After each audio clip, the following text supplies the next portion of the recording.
আজকে তোমাদের সকলের সাথে আমি শেয়ার করব ধোকার ডালনার রেসিপি। এই জন্য আমি সারা রাত মটর ডাল আর ছোলার ডাল একসঙ্গে ভিজিয়ে রেখেছিলাম। অন্তত 7 থেকে 8 ঘন্টা ভিজিয়ে রাখবে, তাহলে ডালটা বাটতে সুবিধা হবে।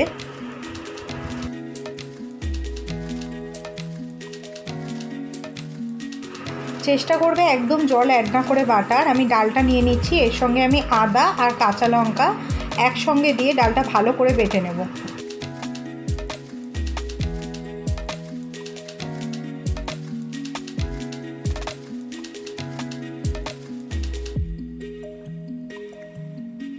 ডালটা আমি বেটে নিয়েছি, এবার হাতে করে গোল্লা করে দেখাচ্ছি। দেখো তোমাদের আমি জল একদমই দিইনি, নামমাত্র অল্প একটু দিয়েছি, তোমরা দেখেছো। এইরকম পুরো গোল হয়ে যাবে, তাহলেই বুঝবে যে ডালটা বাটা একদম ঠিকঠাক হয়েছে। আর এদিকে আমি এই ডালটা ফোড়ন দেওয়ার জন্য কালো জিরে, গোটা জিরে, মৌরি, হিং আর হলুদ গুঁড়ো নিয়ে নেব। আমি এখানে মৌরিটা দিতে ভুলে গেছি, আমি তাই জন্য মৌরি পরে অ্যাড করব। আর কড়াইতে সামান্য 1 থেকে 2 চামচ তেল দিয়ে তেলটা গরম করে নিয়ে এটা দিয়ে নেবে। দিয়ে ভালো করে একটু নাড়াচাড়া করে নেবে। যখন গন্ধ বেরাতে শুরু করবে, যেই ডালটা আমরা মিক্সিতে বেটে রেখেছি ওই ডালটাকে আমরা অ্যাড করব।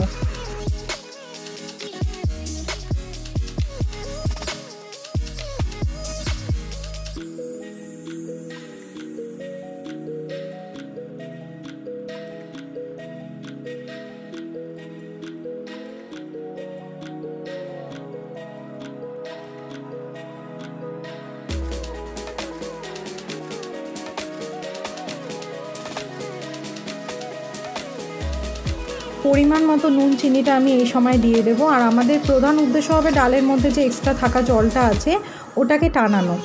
দেখো নাড়ুর পাকের মতন হয়ে আসবে জলটা টানতে টানতে। আর যে ফোড়নটা দিয়েছি ওইটা ফ্লেভারটা পুরো ধোকার ডালনা যেটা করব ধোকার এই পুরটার মধ্যে পুরো যেন মিশে যায়। আর যখন নাড়ুর মতো হয়ে আসবে, হাতে করে একটু গোল পাকিয়ে নিয়ে দেখবে, তখনই বুঝবে এটা হয়ে গেছে, তখন নামিয়ে ফেলবে। আর একদম গ্যাসের ফ্লেমটা বাড়ানোর চেষ্টা করবে না, সিম করে করে যতটা করা যায় করবে। আমি এখানে মৌরি অ্যাড করলাম, আমি বলেছিলাম ফোড়নে দিতে ভুলে গেছি, তাই এই সময় দিলাম। কেউ যদি আমার মতো ভুলে গিয়ে থাকো এই সময় অ্যাড করে দিও। একটুখানি আমি ময়দা লাগিয়ে নিয়েছি থালার মধ্যে, এবার হাতে একটু জল নিয়ে ভালো করে চেপে নেব। আর একটা কথা, তোমরা চেষ্টা করবে এটাকে না একটু ঠান্ডা করে কাটার। আমি তাড়াহুড়ে গরম গরম কেটেছি, ওই জন্য আমার ধোকাগুলো একটু একটু ছেড়ে ছেড়ে এসেছিলো। তোমরা চেষ্টা করবে এটাকে একদম ঠান্ডা করে নিয়ে কাটার, তাহলে খুব সহজে উঠে আসবে আর ভেঙে যাওয়ার কোনো সম্ভাবনাই থাকবে না। আমি বরফির আকারে কেটে নিয়েছি। কেউ যদি চাও মুঠো মুঠো মানে মুইঠার মতো করবে, সেক্ষেত্রেও করতে পারো। সেখানে তোমরা কাজু কিশমিশ অ্যাড করে দিতে পারো।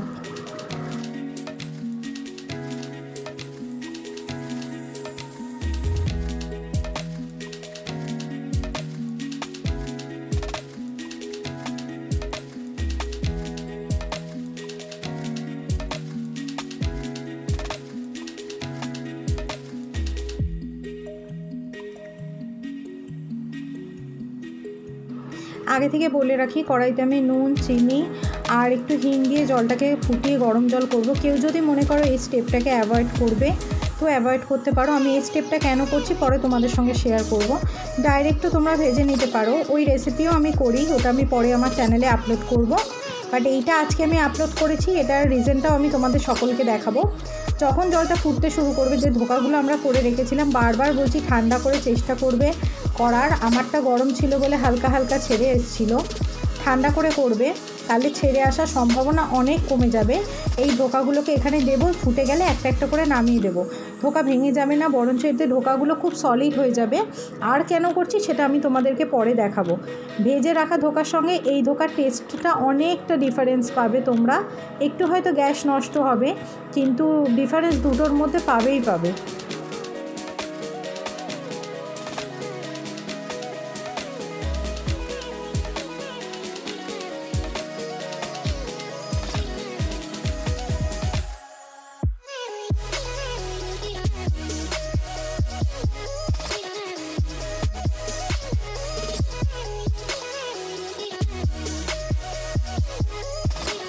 আমি একটা একটা করে সব ধোকা এরকম করে নিয়েছি। জলের কালারটা এরকম হয়ে আসতে পারে। এবার দেখো ধোকাগুলো কতটা সলিড হয়ে গেছে। আমি হাত দিয়ে চেপে চেপে দেখাচ্ছি তোমাদেরকে। অনেক সময় ধোকা রান্না করলে, অনেক সময় না, সব সময় ধোকা রান্না করলে ধোকাগুলো গুঁড়ো গুঁড়ো হয়ে যায় আর ঝোলের সাথে মিশে যায়। এই যে গুঁড়োগুলো আছে, তাহলে এগুলো আমি এর মধ্যে দিয়ে দেবো। দেওয়ার পরে কী হবে আমি তোমাদের সঙ্গে শেয়ার করছি। অনেক সময় ধোকাগুলো দেখবে ভেঙে যায়, মানে তুমি হয়তো অনেক ধোকা করলে কিন্তু সেগুলো ভেঙে হয়তো গুটি কয়েক হয়ে থাকে আর পুরো ঝোলের মধ্যে মিশে যায়। এই যে আমি প্রসেসটা করলাম, এইরকম করলে ওই জিনিসটা হওয়ার কোনো রকম সম্ভাবনা নেই। আর এই দেখো যেগুলো গুঁড়ো গুঁড়ো ছিল ওগুলো এইভাবে আমি দেওয়াতে এরকম বয়েল হয়ে গোটা গোটা হয়ে রয়েছে। এই জলটা আমার কাজে লাগবে, এই জলটা আমি একদমই ফেলবো না। একটু গ্যাসটা নোংরা হবে সবার ক্ষেত্রেই, তো সেটা আমি একটু পরিষ্কার করে বাকি পরের স্টেপটা দেখাচ্ছি। এখানে আদা নিয়েছি আমি, 2টো আদা লাগবে, কেননা আমার অনেকটা ধোকা আছে। টমেটো 3টে মতন নিয়েছি। দুদিকে 2টো কড়াই বসিয়েছি। একটা কড়াইতে আমি ধোকার জন্য ঝোলটা প্রিপেয়ার করবো, আর একদিকে যে সিদ্ধ করে নিয়েছি ধোকা ওগুলোকে এবার আমি ভেজে নেব। একটা একটা করে সব কটা ধোকা ভেজে নেব। আরেকটা জিনিস, এখানে আমি গোটা গরম মশলা আর শুকনো লঙ্কা ফোড়ন দিয়েছি আর তেজপাতা দিয়েছি। আর এখানে যে আমি ধোকাগুলো ভেজে নিচ্ছি, দেখো একটু আমার তেল নোংরা হবে না, কালো হয়ে যাবে না। অন্য ধোকা ভাজলে দেখবে তেলে গুঁড়ো গুঁড়ো হয়ে ভর্তি হয়ে যায়। এই স্টেপটা যদি ফলো করো তাহলে এরকম কোনো সমস্যাই হবে না, তেল একদম পরিষ্কার থাকবে। এখানে আমি হলুদ গুঁড়ো অ্যাড করছি, লঙ্কার গুঁড়ো অ্যাড করছি। আর এখানে হলুদ গুঁড়ো আর লঙ্কার গুঁড়ো অ্যাড করার কারণ হলো আমি এখানে তো কোনো রকম ক্যারামেলাইজ করছি না, তো ঝোলের রঙটাকে সুন্দর আনার জন্য এই টাইমে হলুদ গুঁড়ো আর লঙ্কার গুঁড়ো অ্যাড করে দেবে। 3টে যে টমেটো নিয়েছিলাম বেটে নিয়েছি, খুব ভালো মতন ফাইন মানে পিউরি করিনি, হালকা করে বেটেছি, মানে একবার হয়তো আমি চালিয়ে ছেড়ে দিয়েছি, এরমভাবে বেটেছি। এবার আমি মশলাটার মধ্যে অ্যাড করব জিরের গুঁড়ো আর ধনের গুঁড়ো। তারপরে আমি একটু নাড়াচাড়া করে আদা বাটাটা অ্যাড করে দেবো, করে মশলাটা ভালো করে কষাতে থাকবো। দেখো ধোকাগুলো আমি ভেজে নিয়েছি। এবারে আমি আদা বাটা অ্যাড করছি, নাড়াচাড়া করে টমেটোর কাঁচা গন্ধ চলে যাওয়ার পরে আমি আদা বাটাটা দিলাম।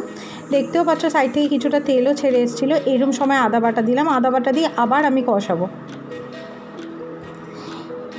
তুমি যত ভালো করে কষাবে তত ভালো স্মেলও আসবে আর কালারটাও রিচ হবে, খেতেও ভীষণ সুন্দর হবে।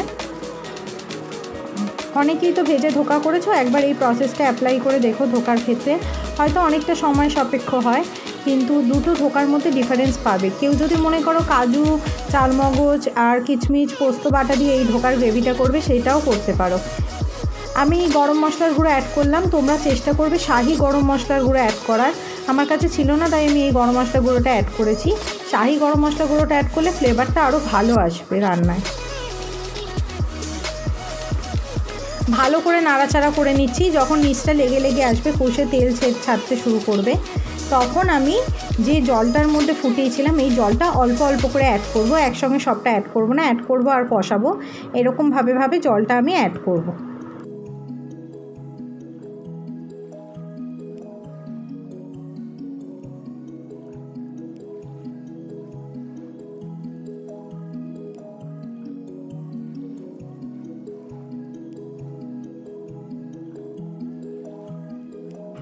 ভালো করে কষে গেছে, দেখতে পাচ্ছ মশলা আর তেল দুটো একদম আলাদা হয়ে গেছে, পুরোটা সেপারেট হয়ে গেছে। সাইডে দেখো আমি এবারে ঘি অ্যাড করব। এটা কিন্তু কোনো রকম ডালডা নয়, একদম পিওর ঘি, ঘরে বানানো ঘি। ঘিয়ের রেসিপিও চ্যানেলে দেবো আমি, ওই ঘিটাই আমি অ্যাড করলাম। দেখলে বুঝতে পারবে যে এটা ডালডা নয়, দেখো গলবে না, এটা সর আর কি। কোনো রকমভাবে হয়তো এটা আমি যখন করেছি তখন ঠিকমতো স্ম্যাশ করিনি। আচ্ছা, আমি এটা অ্যাড করে দিয়েছি। এবার আমি ভালো মতো নাড়াচাড়া করে নিয়ে তারপর জল দেব। দেখেছো একদম তেল আর মশলা পুরোপুরি সেপারেট হয়ে গেছে, দুটোর মধ্যে একদম স্পষ্ট বোঝা যাচ্ছে দুটোকে আলাদা আলাদা। আমি আরেকটু নাড়াচাড়া করে নিলাম ঘিটা দিয়ে।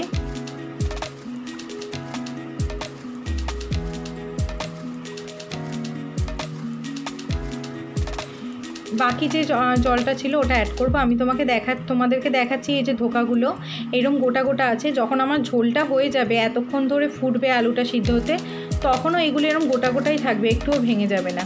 এটার বলার কারণ এটাই যে এইভাবে ধোকা করলে যে আমাদের ধোকা ভেঙে যায়, গুঁড়ো হয়ে যায়, যে ব্যাপারটা হয় আমাদের সঙ্গে, ওই ব্যাপারটা থেকে মুক্তি পেয়ে যাবে। হবে না, একদমই হবে না। এবার যদি তুমি হাতা খুন্তি দিয়ে খাটাখাটি করো সেক্ষেত্রে তো হবেই, কিন্তু আমি এখানে বেশি নাড়াচাড়া করলাম না, যা যা দেওয়ার আমি দিয়ে দিয়েছি। আর একটু জল আমি অ্যাড করব, অ্যাড করে তারপরে এটাকে আমি থালা চাপা দিয়ে দেবো আলুগুলো সিদ্ধ হওয়ার জন্য। আর যে আমার ধোকাগুলো বাকি রয়েছে ভাজা, ওগুলোকে আমি ভেজে নেব।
আমি ঢাকনাটা খুলে চেক করে নেব।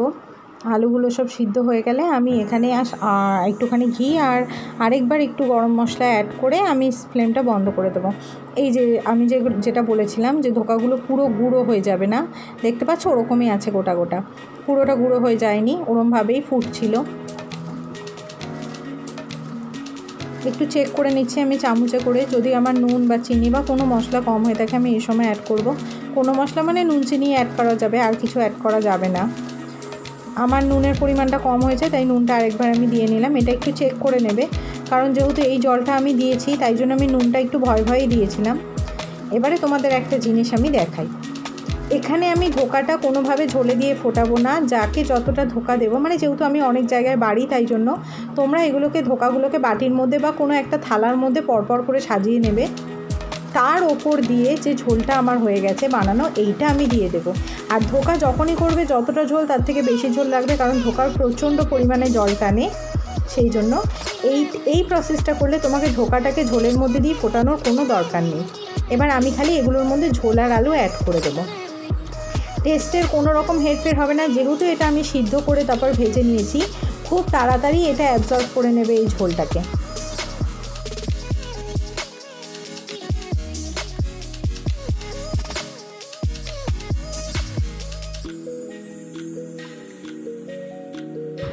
এবার একটা ছোট্ট টিপস শেয়ার করি তোমাদের সাথে। এই লেবুগুলো দেখছো, পাতিলেবু সবসময় একটা কন্টেনার বা টিফিন বক্সে জলে ভিজিয়ে রাখার চেষ্টা করবে। পাতিলেবু ভীষণ ফ্রেশ থাকে। ওপর থেকে হয়তো মনে হচ্ছে লেবুটা নষ্ট হয়ে গেছে, একদম না, লেবুটার ওপরে দাগটাই এরম ছিল। আমি এখানে হয়তো আলোয় ঠিকমতো দেখাতে পারছি না, বাট আমি কেটে তোমাদের দেখাচ্ছি। একদম ফ্রেশ থাকে, এই টিপসটা একটু মেনো। এর মধ্যে আমি একটুখানি চিনি, একটু বেসন আর এখানে পাতিলেবু নিয়ে নিচ্ছি। এটা খুব ভালো খুব ভালো স্ক্রাবার আর কি। মুখে যদি খুব ট্যান পড়ে থাকে বা কারো সেন্সিটিভ স্কিন, কিছু মাখলে মুখে র্যাশ হয়ে থাকে, তো এটা ইউজ করতে পারো। জল মেশাবে না এর মধ্যে, এটাকেই গুলে তারপর মুখে মাখবে। আচ্ছা, ধোকাটা দেখো, আমি স্নান টান করে ফ্রেশ হয়ে এসেছি, তোমাদের সঙ্গে ধোকার ডালনাটা এবার শেয়ার করছি। যতটা ঝোল টানা টেনে নিয়েছে। আর আদি খুব সিদ্ধ ভাত খেতে পছন্দ করে ঘি দিয়ে, তো ওকে আমি ঘি দিয়ে ভাতটা মেখে ওকে একটু ধোকা দিয়ে দেবো, ওটা দিয়ে ও খাবে। আমি স্ম্যাশার দিয়ে একটু চটকে নিচ্ছি। তো যেটা আমি তোমাদের দেখাচ্ছিলাম ধোকার ডালনায়, দেখো ধোকাগুলো একদম গোটা গোটা রয়েছে। আর তারপরে আমি তোমাদেরকে ভালো করে আরেকবার শেয়ার করব। এই যে ধোকার ডালনাটা খুব সুন্দর খেতে হয়। একবার এই রেসিপিটা তোমরা ট্রাই করে আমাকে কমেন্ট বক্সে জানিও কেমন লাগলো তোমাদের। এরপরে আরও কিছু কিছু ধোকার রেসিপি আমি তোমাদের সঙ্গে এই শনিবার করেই শেয়ার করার চেষ্টা করব, কারণ শনিবারই আমি নিরামিষটা খাই, তো শনিবার করেই আমি শেয়ার করব। খেয়ে দিয়ে উঠে আমি এক জায়গায় আমার মামা বাড়িতে যাব, সাউথ সিটির সামনে। দুই বুড়ি থাকে একা, অনেক দিন যাওয়া হয় না, তো একটু দেখা করে আসব। আদিকে একটু ঘুম পাড়িয়ে নেব, নাহলে ওখানে গেলে ভীষণ ঘুমাতেও চাইবে না, তারপরে ও না ঘুমালে ওর একটা বমির টেন্ডেন্সি থেকে যায়। ওই জন্য ওকে যেভাবেই হোক আমার দুপুরবেলা আধ ঘন্টার জন্য হলেও আমার ওকে ঘুম পাড়াতে হয়।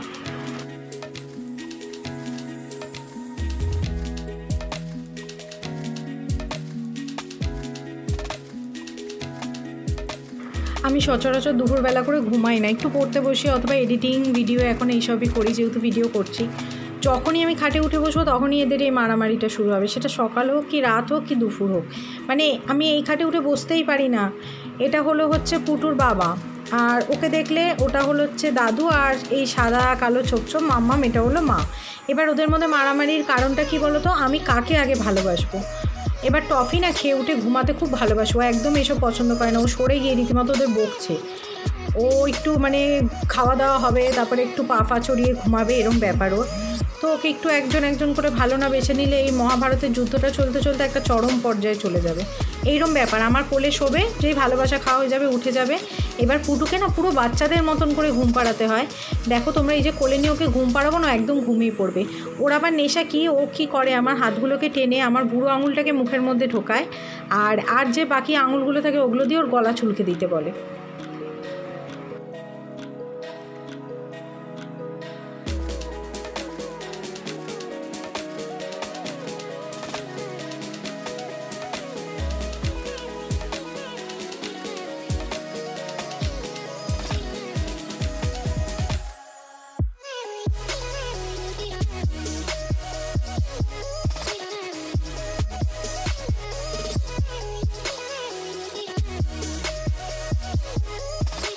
এখন প্রায় 6টা বেজে গেছে।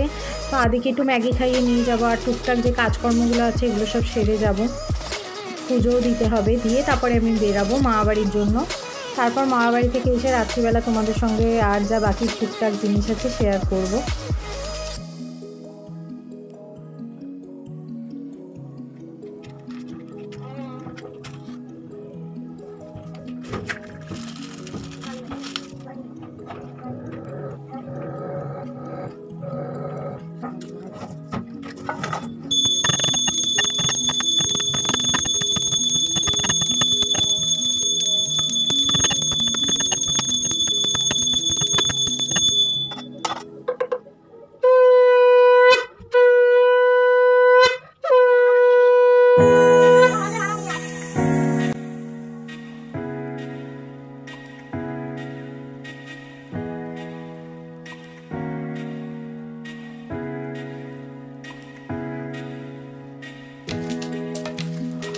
এটা আমার কাকা, মানে আমার ছেলের ছোট দাদান দিয়েছে। গাড়িটা আদায় করে এনেছে। ওর জীবনে গাড়ি ছাড়া আর কিছু নেই, শুধু গাড়ি আর গাড়ি, সারাদিন গাড়ি। মানুষ খেতে দিলে সেই খাবারটা ছুঁড়ে ফেলে বলে আমাকে খাবার দেবে না, আমাকে গাড়ি দাও। পুটু গাড়িটা দেখে খুব ভয় পাচ্ছে, মিউজিক হচ্ছে, তারপর চলছে। পুটু এটা একটা ভয়ানক জিনিস হয়েছে, ও তো ভয়তে দৌড়াদৌড়ি করছে রীতিমতো। এই যে গাড়িটার পিছনে বাটন রয়েছে, একটা ফার্স্ট বাটনটা টিপলে লাইট জ্বলে, তারপরে আরেকটা আছে, ওইটাকে আবার টিপলে তারপর ওটাই মিউজিক হয় আর এটা চলতে শুরু করে। তো এটা অটোমেটিক টার্নিং নেয়, মানে সামনে কোনো অবস্ট্রাকেল পেলেই ওটা অটোমেটিক টার্ন নিয়ে নেয়। পুটু ওপরে দেখছে কি আছে না আছে। চলো আজকের মতো বাই, গুড নাইট। আমি ব্লগ এখানে শেষ করছি। আশা করি তোমাদের ভালো লেগেছে। ভালো লাগলে আমার কমেন্ট বক্সে একবার প্লিজ জানিও রেসিপিটা কেমন লাগলো। সবাই খুব ভালো থেকো।